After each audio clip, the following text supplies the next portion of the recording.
If I heard this 10 years ago of you saying, I need to go deep, really reveal myself to a lot of the guys, I would never have done this. I would never have, like, this is crazy. There is no way I'm going to share anything about my sex or sexuality because, the way I grew up in my culture, in my religion, it was very, sex is a shame. It's a taboo. You don't talk about it. It's all hidden. You don't talk about, I remember even just having a conversation with a friend of mine, and he said the word masturbation, and it triggered me, and it was like shame. I'm like, this is like Beavis and Butthead. He said masturbation. Oh, yeah. That kind of thing. I'm like, you're saying that in a social context. Why are you even saying this? And this is before I had any self-awareness and awareness. So there's going to be a lot of guys who are thinking, there's no way I'm going to go and speak to a men's group or anyone.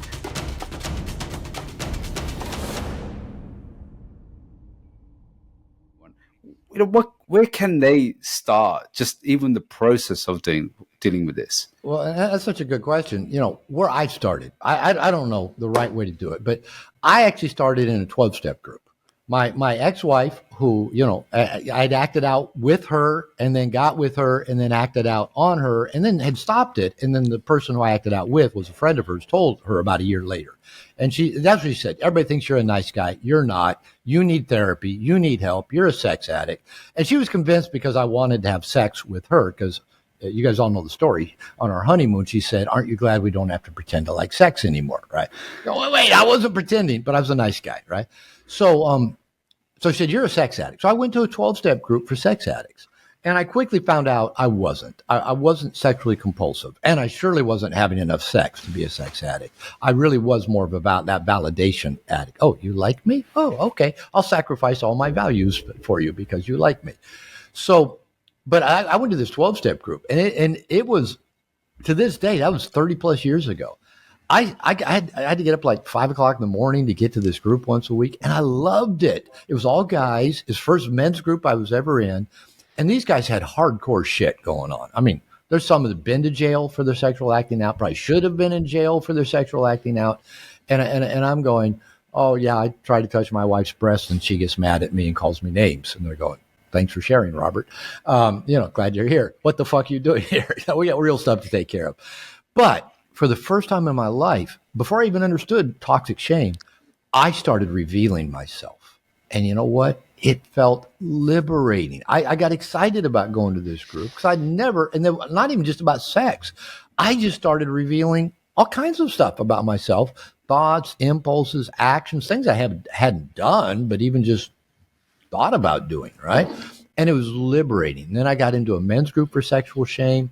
So I understand there's probably not, a lot of places on the internet. You go looking. Come to this group and talk about everything you don't want anybody to know about you. And yeah, I'll sign up for that.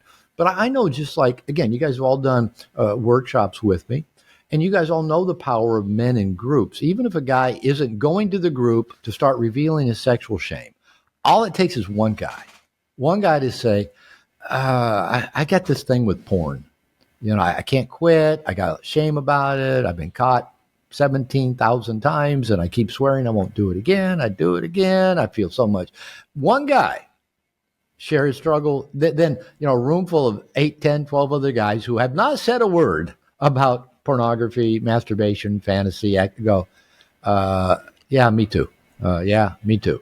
And now all of a sudden, once there's a sense of safety and trust, guys start opening up in ways they never thought they would. And what is surprising is that it feels good. You wouldn't think that, but it feels good to start sharing with other men who are also being real and honest and transparent about their struggles. And then often, like, we do this, maybe this happens on a Friday night in the workshop. And then Saturday morning, usually there'll be one other guy who goes, I got to share something. I didn't share this last night. And maybe he even takes it to another level of revealing. So if you put men in a space that feels safe, where there's modeling of being open and transparent, it's contagious because it does feel good. You let this shit out, and it's kind of like you look around and goes, these guys aren't looking at me with like evil faces like I'm an evil person. They're kind of like nodding and almost like what I said didn't matter, because they're going to now share their experience of doing something, and I don't judge them and they don't judge me. And all of a sudden you go, holy fuck, this is what it feels like to release shame, to release It's a stuff. relief. Oh, It's it a feels relief. good. It feels good. Yeah. Yeah, it's a relief because I remember when I started my journey after my divorce, and I remember sitting in a seminar room listening to this guy, and he was sharing things. I'm like, wow, you're saying really that? And then I said, oh, that's me too. And it was like the green, like I said, it was the green light. I didn't start straight away, but it was just like listening to other Mhm. men saying, we have this problem, and it was like such a relief to know that I'm not the only one. And when I start working with guys as well, and say, okay, there's this porn, there's masturbation, there's sex, and they're like, this is normal. I'm like, yeah, you're not going to tell me anything that's going to shock me. Yeah, that surprises people. But guys, you probably never. No, yeah, I've heard it. I've been working with men for 30 years. I've heard it. Believe me. However, you think you're terminally unique, that you're the only one that struggles with this, you're not. There's probably support groups around the world with people talking about that very subject right now. It seems like one of the take homes is that we need men's spaces in order to practice revealing ourselves and revealing our shames, detoxifying our shames, and then we can bring that back to our romantic relationship and create that emotional space for our partner.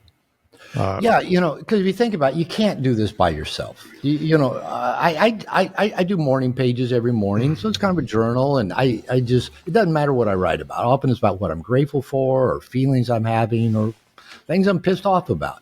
Well, whatever.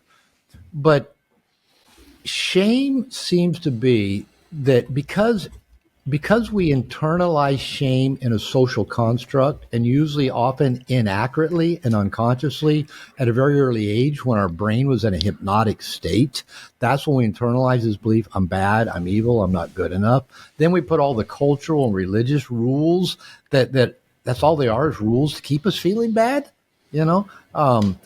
Think about it. The United States, what? 1 in every 100 man is in prison. The United States has more laws than any other developed country in the world.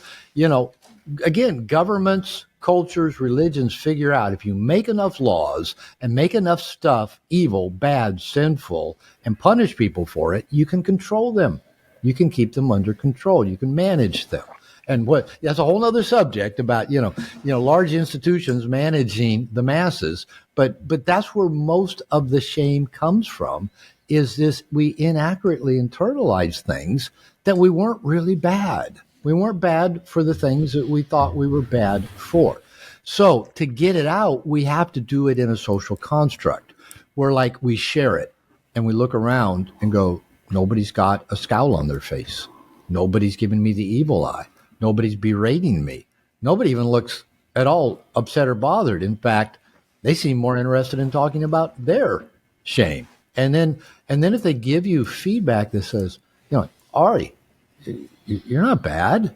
You're not different. That's actually really common, normal behavior. And then they might say, well, let's explore what it means. Or is there a place where you actually violated your own standards in that you do need to address? Or is that you're just feeling bad because you got caught, or somebody thinks you're bad? Or, you get more accurate feedback. We can't do that in the echo chamber of our own mind. Einstein, I'm going to misquote him, but said something like, the thinking that got you to where you're at is not going to get you out of where you're at. We need an infusion of a different viewpoint, a different way of thinking to get us out of wherever we're stuck. So yeah, you guys know me. I am a big fan of men's groups, men's programs, 12-step groups, any place where men go and get real and get supported and get more accurate information from other caring people who are doing the same work themselves. Now, that can be therapy, that can be a coach, it can be a men's group, it can be a 12-step group, but any place we go reveal ourselves consciously. Well, it's a good time to talk about a quick plug into Integration Nation. Oh, let me get my coffee cup back up here. And, check out, integrationnation.net. Check it out, integrationnation.net. Right, I've got tons of questions, but let's go. Should we go to Chuck's body count? Chuck got Let's go to Chuck's. Chuck's body count. Well, it's not body elephants in count. the It's how many room. times I've cheated. Well, if you Yeah. count, if you do it by, I like that every one of these definition. begins with, well, if you use this standard, as Using opposed to the Robert's standard I use to get I myself can't by. count that high. You're not a math major. Not a math major. But I've cheated, I think, in 2 different relationships in my life. And I've been cheated on once that I can, Well, bottom line, That I know we don't really know. We don't know. How many times we've been cheated on. for sure. So what caused you the most pain? The cheating or the being cheated on? Well, what impacted your life the most? Well, I think being cheated on impacted my life the most in that was what ended my marriage. But I think impactfully, like just the amount of guilt and shame that I had over me cheating was really, really severe to a point of almost incapacitated me. So both of those things had the same amount of impact, but in a different way, if that makes sense. Yeah. And that, the second time I cheated, it was such a emotional maelstrom for everyone that like I never ever want to feel that kind of pain again, which is one of the reasons why I've stayed very monogamous in my marriage and really work on keeping that container. Yeah, and that's powerful, and that's honorable. And I can say the same thing. Where we are today, and the work we're doing today, and how we live our life today, and how we show up in the world in relationship today, has been affected by both us cheating, and us being cheated on. And you know what?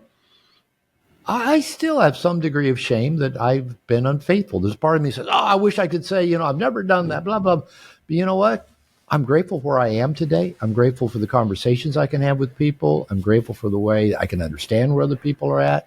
Do I want to cheat again? No. Am I going to beat myself up for having cheated in the past? No.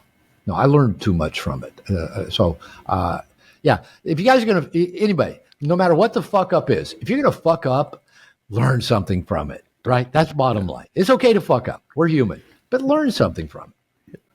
Well, I think one of the reasons why it's so impactful is because, my personal belief is that in our sexuality, that's where we touch from our 3 parts: physical, emotional, spiritual. And so when you get fractured in the area of sex, you're not just getting fractured in the area of one of those. You're getting fractured in all 3: physical, emotional, spiritual. And I think that's why it's like sexual abuse is so traumatic. That's why cheating is so traumatic. That's why anything to do with sex has, trauma generally attached to it when there's shame. Somebody cheating on you, that's trauma. You cheating on somebody, that's trauma. And I think that's because that's where we come together fully human in our life. And that's why this discussion, it could be just, let's have a titillating conversation about cheating. But I mean, as you guys have, as this has unfolded, of course, this is completely unscripted for all of us. It is apparent this is where we go do our deepest work. And if we don't take advantage of our flaws, our mistakes, our errors of judgment, our bad behavior, our impulses, if we don't learn from them, you guys have heard me say, most people are cockroaches. 98% of the planet, they're born, they breed, they consume, they die, and they think that's it. But I think we're here to grow, to evolve, to experience, to get our hearts broken, this is deep, powerful stuff. So anything that teaches us, I think, is valuable. So, that's why I think this is such an amazing discussion. And I will throw out, are you guys familiar with The Onion? Used to be a magazine, now it's an online. This is a satirical. Love The Onion. Love The Onion. And, just some of the stuff there is just brilliant. And I remember coming across an article, one of their satirical articles. And, they always tell it like first person, like a news story about some dude, where, this one guy in Wisconsin, this one article was, this guy in Wisconsin takes pride in how he's been faithful to his wife over 46 years of marriage.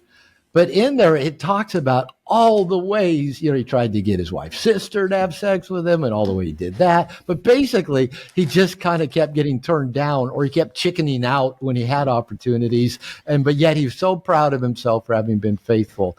And so, if there's anybody out there smugly listening, I've never done that. I wouldn't do that. I'm like, no. Yeah, okay, but how does your sexual energy leak out of the bucket? Where are you less than transparent? Where are you less than authentic? Where have you created a belief in your partner that's not 100% accurate, right? So anybody that might smugly be thinking, "Oh, I'm not like those guys. I've never done that." Again, like that's this big, horrible, terrible thing. Hopefully the discussion hopefully this conversation has been nuanced enough to realize, okay, maybe you didn't put your penis in your wife's sister's vagina, but it's because, you chickened out, or just because you rigidly, follow your religious belief system and you either bow to Mecca 3 times a day, or you say your prayers, or you read your Bible every day, or you go to mass, or you go to, to a temple, whatever it is. Open up to your human self of who you are. I mean, again, I mentioned the Islamic religion. So whether it's Islam, Judaism, Christianity, there's all a core message there. All of us fall short of the glory of God. And there's this beautiful quote I love that the glory of God is man fully alive. Not perfect, but fully alive, right? So anything that we're still doing to try to be perfect and prove that to others in the world, that's not letting us grow. So again, I just kind of want to throw that out because this is one of those subjects that is easy to get judgmental about people, especially our exes that cheated on us. It's easy to be judgmental about them. But it's a powerful, because it is is woven so much into the dynamic of our human experience, at least the way culture is set up nowadays. It is that powerful portal to go in and do the deep look at ourselves.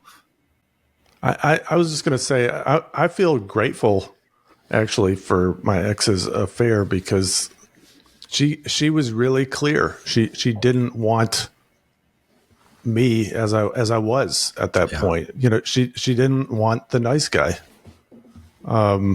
She wanted a different kind of man, and she expressed remorse to some degree about the affair, but it never felt like enough for me because she wasn't apologizing for wanting that, because that was her being true to herself. And that was a really hard lesson I had to learn, that she was being true to herself and what she needed. And now I actually respect that on some level. I don't respect how she caused me pain and lied to me, but I respect that she went after that and she didn't keep us in a relationship that would have been unhappy for her. So that's actually something I learned from. And you learned to trust yourself. And what a powerful gift. Maybe that was the only way to learn how to trust yourself rather than trusting something you knew. Your gut told you there's something wrong with this story, right? We do get that. And that's why when we all of us, when we have this illusion, well, they won't know, how will they know? And by the way, nowadays with technology, it is impossible. I'll just make that big statement. It is impossible to cheat and not get caught. Technology will, one way or another, will out you. You will be found out. But maybe that's part of the intensity and the but it taught you to trust yourself. And that's valuable. That's an That's important lesson to learn invaluable. in life. Yeah. Yeah, You, and that's changed your life because you've learned to trust now. You've learned to trust you. that's right. And And if you you can know, trust you, you can trust other people. If you don't trust you, how can you trust others? right, you can't get in deep with someone else if you don't trust Exactly. yourself. Exactly.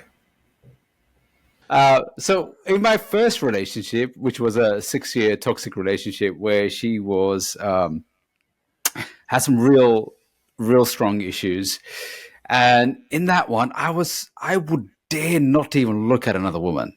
I was such a chicken shit. I just wouldn't look at it. And then when I went into my relationship again, my marriage, again, I was such a good boy. I wouldn't misbehave because there was such a big fear of, cheating, affair, and anything like that. So when I came out of the marriage, it was in other relationships when I was getting into it. That's where I became like the rebel part came of me. There was a lot of resentment, pissed off, anger of having that betrayal. It was the betrayal when I was doing the open relationship. It wasn't the fact that she's having sex with somebody else.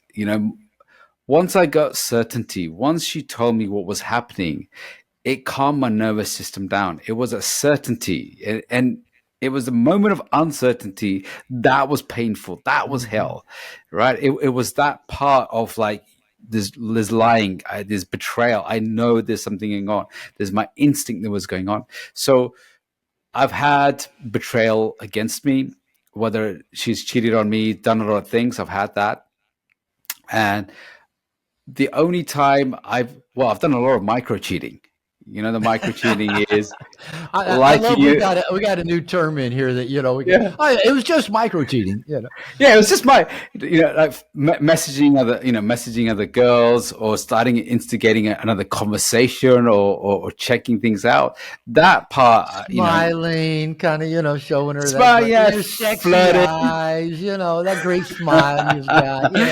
Yeah, yeah. yeah, flirting up. I think you're a walking micro cheat, basically. Just the facial charisma and smile, and just even how you mousse your hair in the morning, the gel you put in your hair is part of one big micro cheat.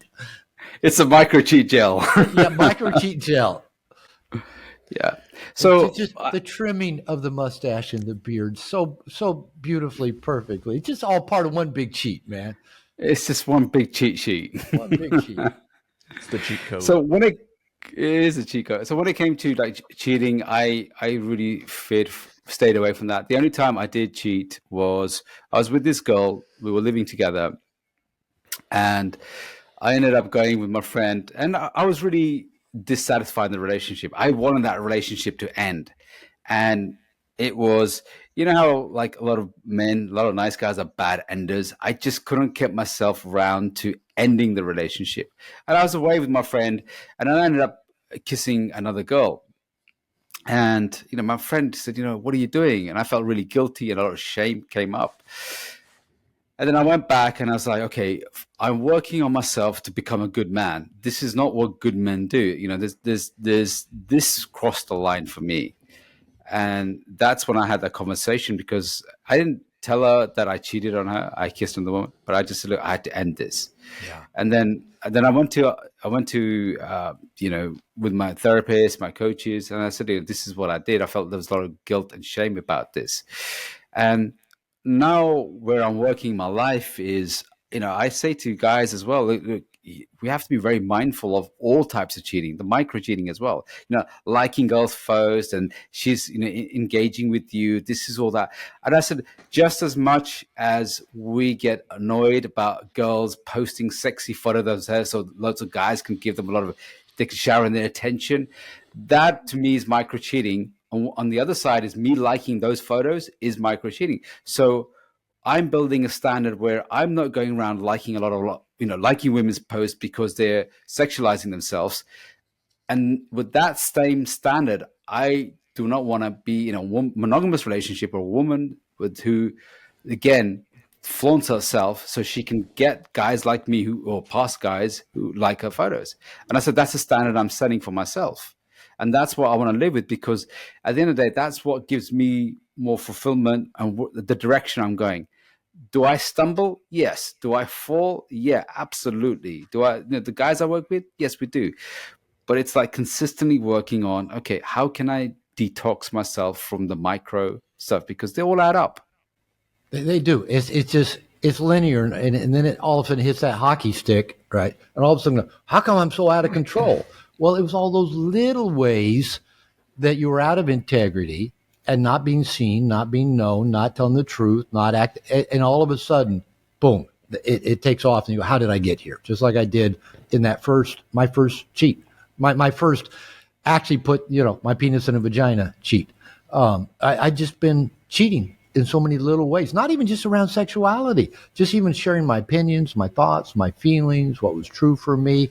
I was out of integrity in just almost every area of my life.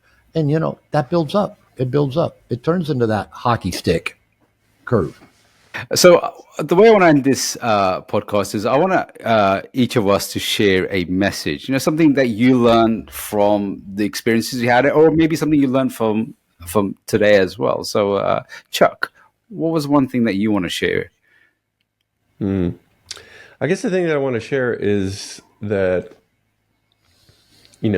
shame is the thing that keeps you bound. And it doesn't matter if it's sexual shame or shame around your body image or shame, something where you feel like you're unlovable, unacceptable in some way. And that if people found out this truth about you, that they would reject you. And so you keep that hidden. That is the driver of all of this. And I think we would do well to really work on ourselves, either with a therapist, a coach, within another men's group, to work on reducing the shame and getting to a point where we can share things, where we become an open book, where, we can say, yeah, I cheated in the past, and not have it spiral us into a shame spiral. That would be the goal. Yeah, awesome. Thank you for that, Chuck. Ari.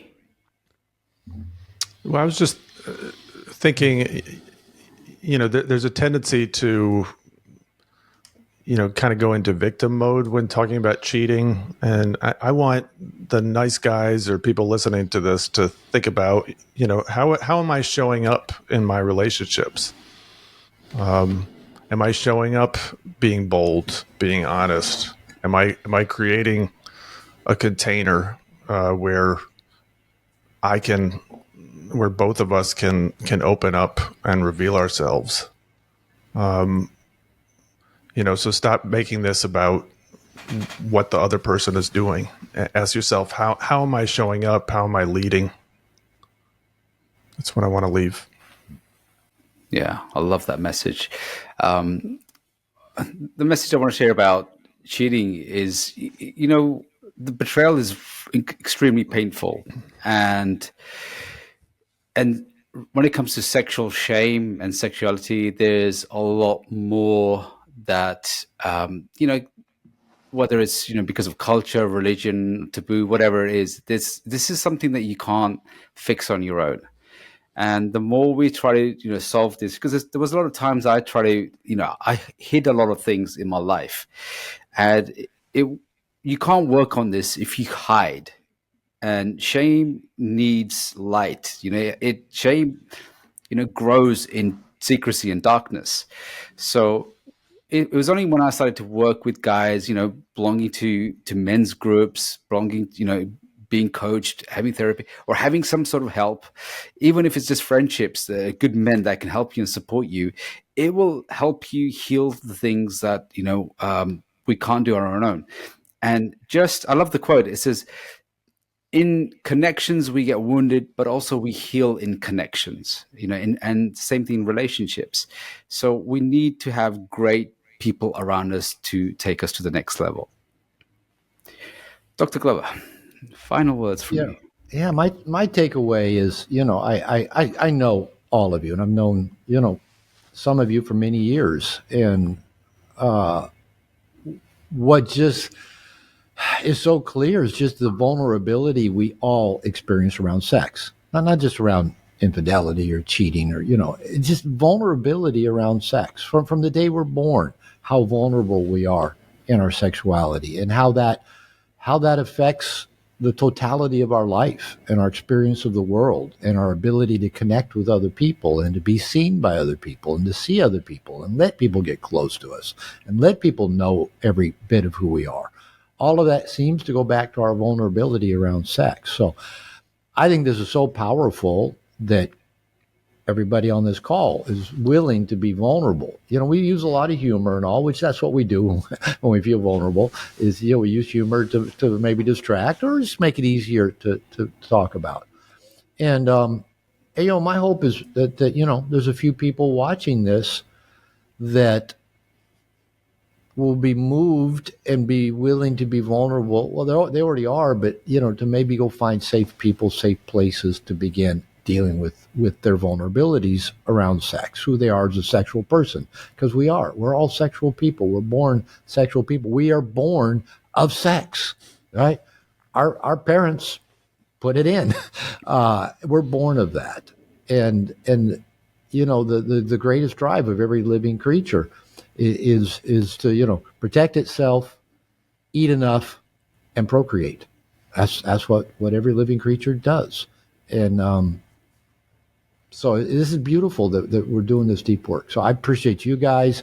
I appreciate the invitation to come talk about this.